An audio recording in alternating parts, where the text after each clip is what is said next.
Hello बच्चों, पढ़ने के लिए तैयार। आज हम लोग मैथ्स का टॉपिक कोऑर्डिनेट ज्योमेट्री शुरू करते हैं। बहुत ही सिंपल लेसन है, मगर अगर आपने इसमें ध्यान से नहीं पढ़ा तो ये छोटा सा सिंपल सा लेसन बहुत मुश्किल भी हो सकता है। वैसे आसान है, कोई मुश्किल नहीं है, बस थोड़ा सा ध्यान रखना है। तो सबसे पहली बात, ये कोऑर्डिनेट ज्योमेट्री हमें पढ़ना ही क्यों है? क्योंकि बहुत से बच्चों का तो सवाल ही यही होता है कि जो मैथ्स करनी क्यों है, मैथ्स इतनी मुश्किल है, जबरदस्ती कहीं काम नहीं आती है।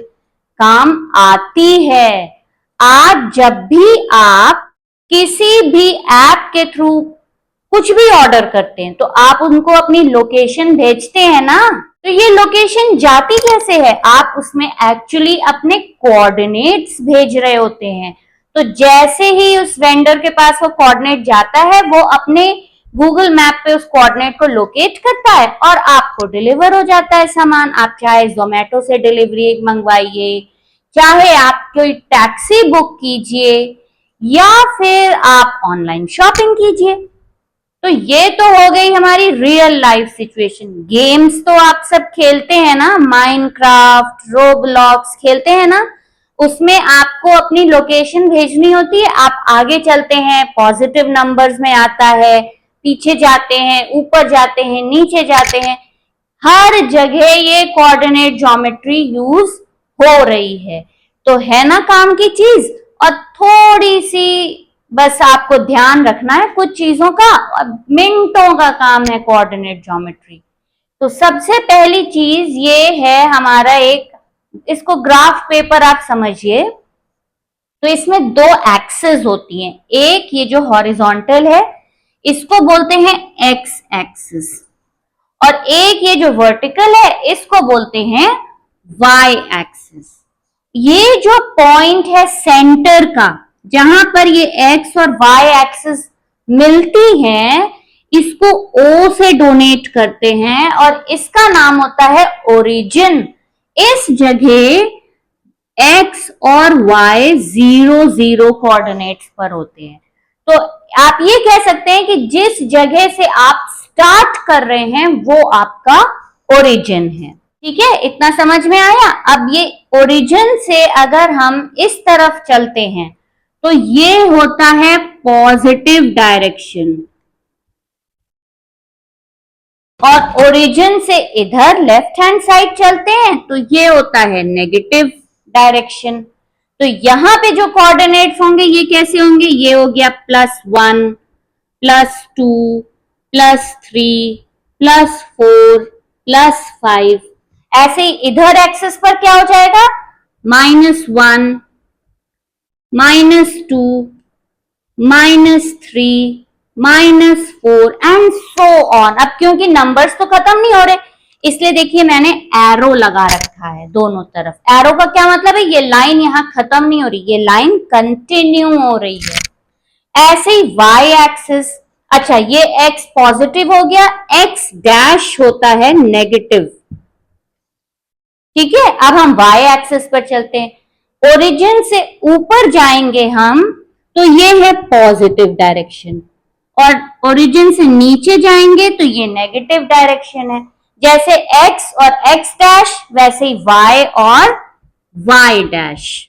अब ये पॉजिटिव डायरेक्शन है तो ये क्या हो गया? +1, +2, +3, +4। ऐसे ही नेगेटिव डायरेक्शन में -1, -2, -3, -4 एंड सो ऑन। इतने में तो कोई प्रॉब्लम नहीं हुई होगी। अब हमको नेक्स्ट चीज पढ़नी है कि ये क्वाड्रेंट्स होते हैं। ये जो चार जगह 1 2 3 4, इनका नाम होता है क्वाड्रेंट। तो ये होता है फर्स्ट क्वाड्रेंट, ये हो गया सेकंड क्वाड्रेंट, ये हो गया थर्ड क्वाड्रेंट, और ये हो गया फोर्थ क्वाड्रेंट। तो ये चार क्वाड्रेंट्स होते हैं। अब नेक्स्ट चीज होती है कि हम अपनी लोकेशन बताएं कैसे, पॉइंट को मार्क कैसे करें। अब मान लीजिए हमको एक पॉइंट है 3,2, ये मार्क करना है। ऐसे नंबर्स आपको मिलेंगे, ठीक है। अब ऐसे नंबर्स जब होते हैं तो इनमें पहला जो क्वाड्रेंट होता है, पहला जो नंबर होता है उसको बोलते हैं 3x। यहाँ 3 है, ये किसको बताएगा x, और 2 ये किसको बताएगा y। तो ये 3,2 है x, y। अब चलो इसको मार्क करते हैं। तो ये 3 यानी +3 है, तो +3 हमारा यहां पर है, और दूसरा नंबर है 2, तो y पे हमको 2 मार्क करना है। तो y से हम चले 2 जब तक कि ये 3 ये पॉइंट हो गया। मान लो हम इसको कहते हैं a, ठीक है। a है 3,2, तो ये पॉइंट हो गया a 3,2, ठीक है। अब ऐसे ही चलो एक और ले लेते हैं। अब हम मान लो मार्क करते हैं -3,2, ये मान लो b पॉइंट है। -3 किसका नंबर हुआ, x एक्सिस पर, और 2 y एक्सिस पर। तो -3 इधर है x डैश की तरफ, -3 से हम चलना शुरू करते हैं। कब तक चलेंगे, जब तक कि y 2 पर ना आ जाए। तो ये पॉइंट हो गया हमारा b पॉइंट -3,2। कोई परेशानी, कितना तो सिंपल है। चलो एक और लेते हैं, -3 -2, मान लो ये C पॉइंट। -3 कौन सी एक्सिस पर होगा, x एक्सिस पर, और -2 कहां होगा, y एक्सिस पर, क्योंकि कोऑर्डिनेट्स किस उसमें ऑर्डर में होते हैं, हमेशा x y के ऑर्डर में होते हैं। तो चलो -3 किधर हुआ, ये है, हाँ, और -2 y डैश की तरफ होगा। तो हम -3 से चलना शुरू करते हैं, कब तक, जब तक -2 ना आ जाए। तो ये पॉइंट हमारा हो गया C, -3, बहुत सिंपल है ना। और गेम की तरह आप चलना शुरू करिए। हमेशा ये ध्यान रखिएगा बस कि जो भी कोऑर्डिनेट्स दिए हैं उसमें पहला x का होगा और दूसरा y का होगा। एक इतनी छोटी सी मिस्टेक ना करिएगा कि पहले y ले लो फिर x, तब हमारा नंबर अलग हो जाएगा। -3 और -2 तो कहीं यहां आएगा, है ना। अच्छा, अब इनको बोलते क्या है, ये जो x एक्सिस वाली जितनी चीजें हैं इनको बोलते हैं एब्सिस का, एब्सिस का। इस वाले नंबर का जो x कोऑर्डिनेट का जो नंबर है इसको बोलते हैं एब्सिस का, और y वाले जो नंबर हैं इनको बोलते हैं ऑर्डिनेट। अब एग्जाम में क्वेश्चन डायरेक्ट भी पूछ सकते हैं कि मार्क 3,2, ठीक है, और थोड़ा मुश्किल कर देंगे, mark a point which has abscissa of 3 and ordinate of 2। अब बच्चे परेशान, एब्सिस का ऑर्डिनेट क्या होता है, हम तो भूल गए, याद ही नहीं। एब्सिस का होता है एक्स एक्सिस और ऑर्डिनेट होता है वाई एक्सिस का पॉइंट। वेरी सिंपल, इतना समझ में आया ना, ये बेसिक है, ठीक है। अब चलो एक क्वेश्चन करके देखते हैं। हाँ तो बच्चों ये सारे पॉइंट्स 2, 0, -5, -7 ये सारे पॉइंट हमको मार्क करने, इतने सारे करने तो पड़ेंगे ना, तभी आएगा। चलो सबसे पहले 2, 0 यानी x एक्सिस पर हमको चाहिए 2 और y एक्सिस पर चाहिए 0। तो 0 कहां है y एक्सिस पर, ओरिजिन पर, यानी कि ये पॉइंट होगा ये नंबर। चलो रेड पेन से इसको मार्क करते हैं जिससे दिख जाए। तो ये हो गया हमारा पहला पॉइंट, ये ठीक है। -5, -7, -5 किधर आना चाहिए, इधर आएगा कहीं, लगा देते हैं, ये हो गया -5। और -7 कहाँ आएगा, कहीं यहाँ नीचे आएगा, -5, -6 यहाँ आएगा -7। चलो मार्क करते हैं।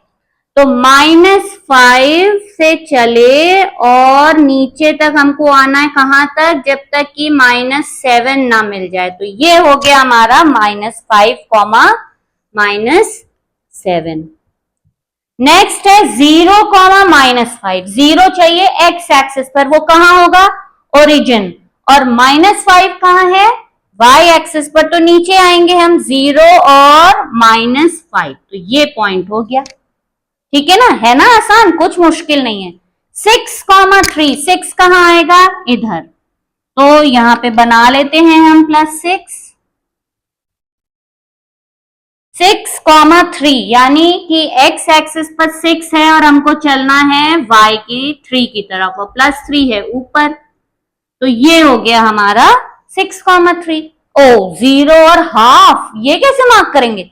अरे 1 है तो उसका हाफ तो मार्क हो ही जाएगा ना। तो 0 और 1 के बीच का जो मिड पॉइंट है वो हो गया 0 और हाफ, क्योंकि 0 तो x एक्सिस है, वो कब है? ओरिजिन पर। तो 0 और हाफ ये पॉइंट हो गया। नेक्स्ट है -3,4, -3 और 4, तो -3 से हम चले और 4 पर आके मिल गए, ये पॉइंट हो गया ये वाला। नेक्स्ट टाइप का जो क्वेश्चन आता है कि ये कौन से क्वाड्रेंट्स में लाई करेंगे, तो अब देखते हैं। फर्स्ट क्वाड्रेंट में दोनों नंबर प्लस हैं, x भी प्लस है y भी प्लस है, ठीक है। तो यहां पर हम इसको यूं लिख देते हैं +, दूसरे में क्या है? x एक्सिस नेगेटिव है मगर y एक्सिस पॉजिटिव है, ठीक है ना। तीसरे में क्या है? x एक्सिस भी नेगेटिव है और y एक्सिस भी नेगेटिव है। और चौथे में क्या है? x एक्सिस पॉजिटिव है मगर y एक्सिस नेगेटिव है। तो कोई भी कोऑर्डिनेट देख करके हम बता सकते हैं कि ये किस क्वाड्रेंट में लाई करेगा। अब जैसे ये है, ये तो लाइन पर लाई करेगा, मगर ये भी क्वेश्चन आता है कि ये पॉइंट व्हेन y इज 0 किस एक्सिस पर लाई करेगा, तो ये किस पर लाई करेगा? On the x axis. -5, -7 दोनों नेगेटिव हैं, तो ये किस क्वाड्रेंट में लाई करेगा? क्वाड्रेंट 3 में।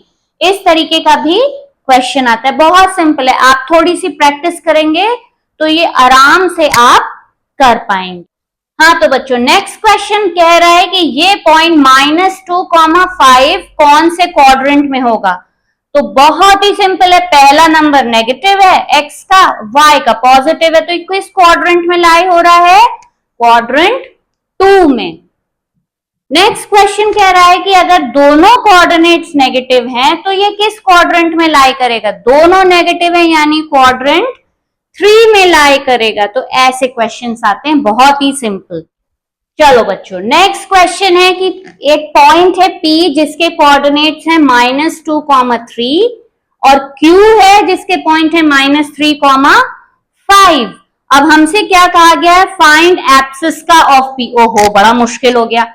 अरे कुछ नहीं है, एब्सिस का ऑफ P क्या है? बस ये है -2। और फाइंड एब्सिस का of Q, very simple, -3। Then find their difference, very simple, -2 -3। -2, अब ये माइनस और माइनस साइन क्या हो जाएगा? +3। तो क्या हो गया आंसर? +1। सिंपल है ना। नेक्स्ट क्वेश्चन है बच्चों, find the perpendicular distance of P 4,6 from x axis. ओहो, अब इसमें डिस्टेंस निकालनी, कुछ नहीं करना है। ये है ओरिजिन x एक्सिस और ये है y एक्सिस, ठीक है ना। अब ये कह रहा है 4,6 यानी इधर हमारे पास 1 2 3 4 और इधर 6 चाहिए, 1 2 3 4 5 6। तो हमारा पॉइंट कहां होगा? यहां होगा हमारा पॉइंट P 4,6। अब कह रहा है परपेंडिकुलर डिस्टेंस, तो यही तो हुई परपेंडिकुलर डिस्टेंस। ये कितनी है? 6 यूनिट्स। फिनिश्ड, कोई कैलकुलेशन भी नहीं करनी है, सिर्फ परपेंडिकुलर डिस्टेंस निकालनी है, 6 यूनिट। अच्छा, अब यही कहता है कि find the perpendicular distance from y axis, तो क्या हो जाता? y एक्सिस यूं जाएगी तो ये हो जाएगी 4 यूनिट्स। Very simple. चलो बच्चों, ये बड़ा ही इंटरेस्टिंग क्वेश्चन है, ये करते हैं। Policeman and thief are equidistant from a jewel box which is at origin, यानी एक ज्वेल बॉक्स है जो ओरिजिन पर है। चलो बनाते हैं। तो ये एक कार्टेशियन प्लेन है, जिस भी प्लेन में ग्राफ बनता है ना 2D, ये जो हम लोग ग्राफ बना रहे हैं, इस प्लेन को कहते हैं कार्टेशियन प्लेन। तो ये है ओरिजिन और यहां पर एक जूल बॉक्स रखा हुआ, ये बॉक्स है, ठीक है। पुलिसमैन और चोर इक्वी डिस्टेंट है, यानी दोनों ज्वेल बॉक्स के बराबर दूरी पर खड़े हैं। पुलिसमैन है 0 और 5, तो यानी एक्स एक्सिस है 0, तो ये हो गया 0, 1 2 3 4 5, तो पुलिस वाला तो बेचारा यहां है, इसको कह देते हैं P। 0,5 हमको क्या निकालना है? इफ एक्सिस का थीफ इज 0, यानी कि वो भी इसी लाइन पर है, एक्स एक्सिस 0 यहीं पर है, तो चोर के कोऑर्डिनेट्स क्या होंगे? कुछ नहीं करना है, इक्वी डिस्टेंट है, यानी 5 इधर है चला है तो 5 ही इधर भी होना चाहिए, तो यानी एक्सिस का तो वो है ही है उसकी, और ये 1 2 3 4 और ये -5, तो यहां पर चोर भाई जी खड़े हैं और इनका कोऑर्डिनेट हो गया 0, -5। कितना आसान है, बस थोड़ा सा आपको उस चीज को विजुअलाइज करना है ना इजी। तो कल हम लोग कोऑर्डिनेट ज्योमेट्री को और आगे पढ़ेंगे। मिलते हैं नेक्स्ट वीडियो में। Good bye and take care, keep studying and keep practising.